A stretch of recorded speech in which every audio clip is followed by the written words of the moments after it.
कुछ लोगों ने उस पेड़ को में आग रखी तो उसमें भयंकर ज्वालाएं उठी। जलता हुआ देख के आसपास के लोगों ने उस पेड़ को बुझाने की कोशिश करी, पानी डाला उस पे तो उसका कुछ हिस्से से मूर्ति नजर आने लगी। तो उसकी खुद रामचंद्र जी महाराज की छवि है, जिनकी समाधि है ये चेतन दास जी महाराज। अच्छा जी, ये दरिकाना स्थली है, यहाँ बैठ के प्रभु श्री राम की गादी में भजन किए जाते थे। ये भंडार है, एकाग्र होके चित्तों के भक्ति करने का भंडार है यहाँ एकाग्र।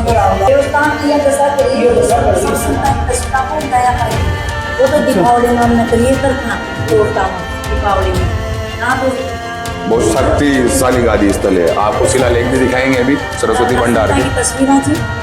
जैसे दुनिया तपता हुआ की समाधि लेता।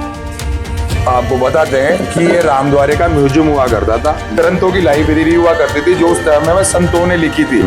कुछ ग्रंथ हैं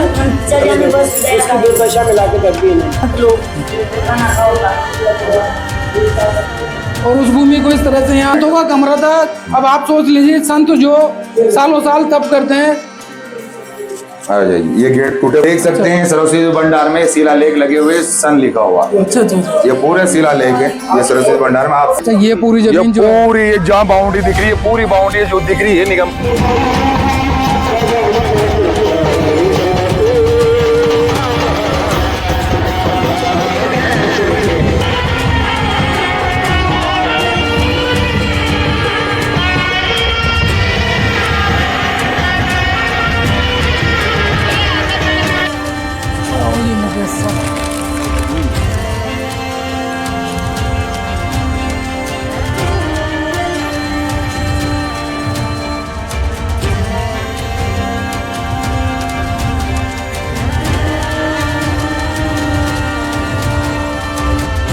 नमस्कार दोस्तों, मैं राधे गुजर। आज मैं कोई ब्लॉग बनाने नहीं आया। आज मैं आया हूँ उस जगह जहाँ कुछ दिन पहले जलते पेड़ से श्री बालाजी महाराज की मूर्ति प्रकट हुई थी। तो ऐसा क्या हुआ कि बालाजी महाराज को यहाँ होने का प्रमाण देना पड़ा। तो आज हम जानेंगे विस्तार से। हमारे साथ है यहाँ के स्थानीय निवासी मुकेश जी चांदना, जिनका बचपन यही गुजरा है। तो आज हम जानते हैं विस्तार से। आइए तो मुकेश जी बताइए, जय श्री राम। आपको कब पता लगा और किस तरह पता लगा कि यहाँ बालाजी ने चमत्कार दिखाया है?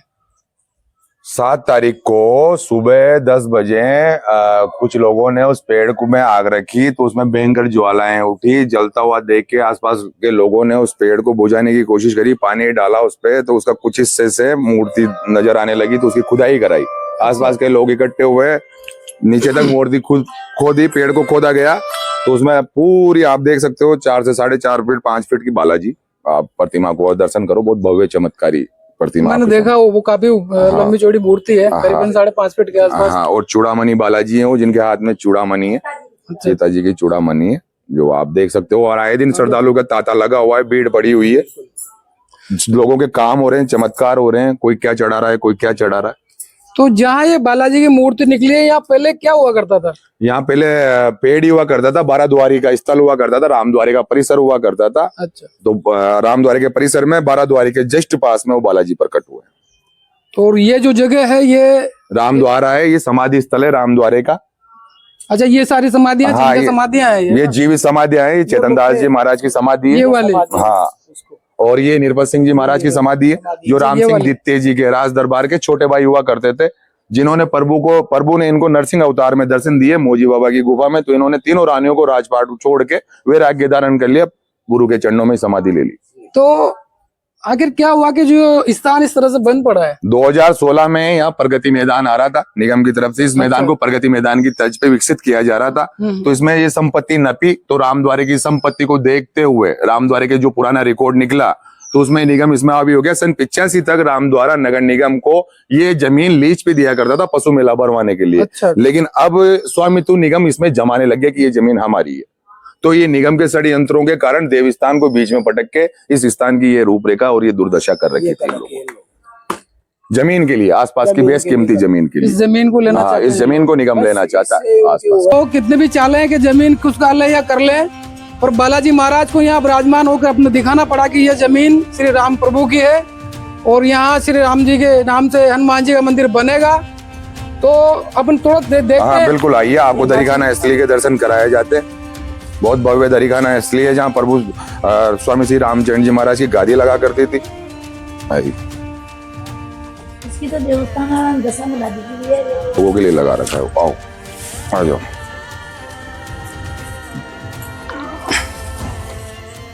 श्री रामचंद्र जी महाराज की छवि है, जिनकी समाधि है ये चेतन दास जी महाराज। अच्छा जी। ये दरिखाना इसलिए है, यहाँ बैठ के प्रभु श्री राम की गादी में भजन किए जाते थे। ये भंडार है, एकाग्र होके चित्तों के भक्ति करने का भंडार है। यहाँ एकाग्र राम राम राम राम ले लिया, राम नाम की ध्वनि अगर एकाग्र होके, ये पुराने टाइम पे एकाग्र होके साधना और मेडिटेशन करने, ध्यान करने के लिए बनाए जाते थे। अच्छा जी। ध्यान करने के लिए एकाग्र जगह बनाई जाती थी उस टाइम पे। तो मुकेश जी आज भी है यहाँ कुछ महात्मा है? बिल्कुल, अभी यहाँ महंत हैं संत प्रीतम राम स्नेही, अच्छा जी। वो इनको संभालते हैं। और यहाँ राम स्नेही परिवार है, अपन भी राम स्नेही परिवार में आते हैं, ये भी राम स्नेही परिवार में आते हैं। तो 4 से 5 राम स्नेही परिवार है जिन्होंने संभाला था। यहाँ पे ये तस्वीर बची है भैया, और सब कुछ खत्म हो गया। संता की तस्वीर आपको ये देखो ऐसे दूरदर्शन में होती है, इसको कंडीशन में लेके पुरानी तस्वीरों को पुराने देवस्थान की यह दशा करिए, ये दशा कर दी। सब संता की तस्वीर आपको दया कर दी। वो तो दीपावली में हमने करिए तर्पणा तोड़ता हूँ दीपावली में ना, तो बहुत शक्तिशाली गादी स्थल है। आपको शिलालेख भी दिखाएंगे अभी सरस्वती भंडार संता के। की तस्वीर थी, जैसे दुनिया तपता हुआ या की समाधि लेता हुआ या की सब खारिज होगी, सब खत्म होगी। यहाँ के गेट टूटे पड़े हैं, चोरों ने देखो किस तरह से गेट तोड़े हैं। सब सामान ले गए। बेशकीमती सामान ले गए। यहाँ के सोने चांदी के आइटम थे, थालें थी, पूजा की सामग्री थी, सब ले गए। क्या क्या बड़ी बड़ी आरती अधिकारी ने क्या कराया? तो दूसरे पर हटाने ने क्या करा? सब ले गया। ये चोरी मिला के इस जगह पे इन्होंने ध्यान दिया नहीं, प्रशासन ने उल्टा इनको बंद करके पटक गए। बंद करना चाहा ना। ऊपर से प्रेशर था ना, थाना भी क्यों साथ अरे देगा? चाचा कि इसका ताला खुलनी चाहिए और सेवा पूजा अगर किसी को महाराज को आपको सुनानी दे, चाहिए। भाई वहाँ ऐसा हो रहा है, हाँ चल इन समाधियों की पूजा करना देवस्थान के बस की बात नहीं है। देवस्थान ने आज तक मंदिरों की पूजा करी है। समाधि पूजन कैसे होता है, इनकी 3 बार पूजन होता है, वो समझते भी और नहीं। साधारण आदमी समझ भी नहीं हाँ, सकता। साधारण आदमी समझ भी नहीं सकता। जाने का या फिर यहाँ का जो आइए आपको सरस्वती भंडार दिखाते हैं, और किस लिए देवस्थान ने इसको बंद कर रखा था वो भी दिखाते हैं। ये चेतन दास जी महाराज की अत्यंत भव्य समाधि है और अत्यंत चमत्कारी समाधि है। अच्छा जी। 1 मिनट आपको बताते हैं कि ये रामद्वारे का म्यूजियम हुआ करता था, जहाँ बेस कीमती ग्रंथ और रामद्वारे की पुरानी एंटिक चीजें रखी हुई थी। आप आइए देखिए। पास में शाही देड़ा होने के कारण इसमें एक चो का वातावरण होने के कारण देखो, ये हस्तलिखित ग्रंथों की लाइब्रेरी हुआ करती थी जो उस समय में संतों ने लिखी थी। आज अगर ये संपदा बसती तो यहाँ पे कोटावासी इसका हिंदी अनुवाद करके पढ़ते सनातन धर्म क्या है, इसकी विशेषताएं क्या है। जो पुराने लोगों ने इस पे लिख दिया था वो हम जान नहीं पाए, सारे नष्ट हो गए। ये देखो इस तरह की एंटिक चीजें आज आपको कहाँ देखने को मिलेगी, ये कहाँ देखने को मिलेगी इस तरह? ये कौन देगा इन चीजों को लाके? पूरा नष्ट कर दिया है। आज तक मिलेगी क्या आपको बताओ? वो दोस्तों काफी प्राचीन धरोहर है भारत की, जो इस कूड़े में पड़ी हुई है। ये सब ग्रंथ चाहे सब दिखाई जरा। बड़े बड़े ग्रंथ थे सारे ये धार्मिक पुस्तकें हैं, कुछ ग्रंथ हैं। चर्या में बस दया इसकी करें। दुर्दशा मिला के रख दी इन्होंने। अब इसको ये कहाँ मिलेगी? जब बेस कीमती बेस अमूल्य चीजें हैं देखो यार, ग्रंथ। 500 साल पुरानी चीजें महाराजा देखो की ये एंटिक चीजें ग्रंथ रखने की कहाँ कहाँ मिलेगी? ये सब नष्ट कर गए हैं लोग। संत लोग वहाँ ये सब सेब था। आप इधर देखिए, ये पूरे ग्रंथ का, ये ग्रंथों से भरा हुआ कमरा था। जितने भी संत यहाँ हुए उन्होंने ग्रंथ लिखे थे ताकि आगे जाके रामस्नेही किताबें छपे, रामस्नेही संप्रदाय के बारे में लोग जाने। पीतल की, सोने की, चांदी की कटोरियां, चमचे सब हुआ करती थी यहाँ। कटोरी चमची संत लोग खाना खाओ का। ये हालत कर दी जहाँ रामस्नेही परिवारों के सामान हुआ करते थे उनको बाहर ये पटक हाल है रखा था। हमारे प्राचीन भारत की धरोहर का। हाँ देखो इस हाल में यहाँ देखो ये कई रामद्वारे का ये देवस्थान है। महात्माओं ने यहाँ तप किया है, हाँ और उस भूमि को इस तरह से यहाँ उजाड़ पड़ा देख के काफी मन दुख हुआ है मेरा। ये महाराज जी का कमरा है इधर। इधर इधर। ये महाराज की बटची इसमें विराज। यहाँ जो भी संत समागम आता था, जो भी संत आते थे, उनकी बैठक रूम ये बनाए गए थे। ये देखो आप। अच्छा, यहाँ संत बैठा करते हाँ थे। संत बैठा करते थे यहाँ पे, संतों के लिए बैठक दोस्तों ये रूम बनाए संतों गए। का कमरा था। अब आप सोच लीजिए, संत जो सालों साल तप करते हैं वो यहाँ पर बैठा करते थे, तो ये जो जगह है वो कितनी धार्मिक होगी, पर लोगों को इसकी यहाँ कीमत पता नहीं है। क्या करोगे? आइए आपको सरस्वती भंडार के दर्शन कराए जाते हैं, जो यहाँ के अति पावरफुल सरस्वती भंडार है। आइए आइए आ जाइए। ये गेट टूटे पड़े, हर राम द्वारे का हर गेट टूटा पड़ा है चोरों की वजह से, तो अब जाके पोजीशन मिल गया। आइए सर। तो दोस्तों काफ़ी धार्मिक और प्राचीन स्थान है जो इसका उद्धार होना चाहिए, मेरा मानना ये है, क्योंकि ये जो जगह है ये काफ़ी धार्मिक और तेजस्वी जगह है। तो ये सरस्वती भंडार बोलते हैं इसको। आप देख सकते हैं सरस्वती भंडार में शिलालेख लगे हुए, सन लिखा हुआ। अच्छा अच्छा, ये पूरे शिलालेख है ये सरस्वती भंडार में। आप सन को भी देख सकते हैं, सब कुछ देख सकते हैं। इस सरस्वती भंडार में बैठ के यहाँ के संत अणिव्य वाणिका ग्रंथों का पाठ किया करते थे और हास्यास्त्र लिखित ग्रंथ लिखा करते थे, इसलिए इसको सरस्वती भंडार कहा जाता है। अच्छा अच्छा। और ये बहुत पावरफुल जगह है सरस्वती भंडार। सूर्य उदय की पहली किरण जो यहाँ बैठ के राम नाम सुनाएगा उस पर पड़ती है, तो अत्यंत चमत्कार उसको देखने को मिलेंगे स्वयं। ये तो थोड़ा बहुत दीपावली में कर दी गई सफाई, ना तो कमरा की तरह होती हम लोग। अच्छा ये सब बर्बाद हो रहा था यहाँ। ये तो हमने व्यवस्था थोड़ा जमा बहुत दी। लोगों को आने के बाद हाँ, आने के बाद हमारे यहाँ पे जो रामस्त्री परिवार रहते हैं उन्होंने व्यवस्थाएं मिली। बच्चे लोग ये वहाँ पे भाई रोटाम तो उसकी पूजा होनी चाहिए। और ये किस लिए हो रहा है, भगवान ने थोड़ी सी अनुमति ऊपर चल के पूरी जमीन दिखाओ। अच्छा अच्छा। ये इसका मेन कारण आइए आप हम बताते हैं कि इसमें सरकारों का और विभागों का क्या कारण आ रहा है।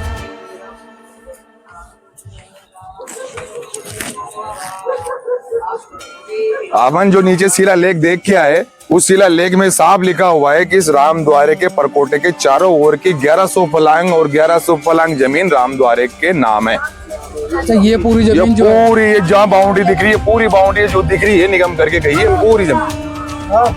पूरी जमीन राम द्वारे की है। इस जमीन के कारण इस तरह के ये करते हो रहे हैं जिससे सनातन संस्कृति और मंदिर है सनातन उधर। बर्बाद किया जा रहा है। ये पूरी जमीन है, वो दरिखाना इसलिए राम द्वारे की बहुत प्राचीन। तो दोस्तों आप देखिए कि बालाजी को ये जगह बचाने के लिए स्वयं यहाँ अपना प्रमाण देना पड़ा है कि मैं यही हूँ और ये जगह बालाजी के नाम से बनेगी और ये राम द्वारा जैसा पहले था वैसा रहेगा। तो हम चाहते हैं कि ये जगह जहाँ पहले यहाँ इतनी खुशियाँ और इतने महात्मा लोग यहाँ बैठा करते थे वो दिन वापस आए।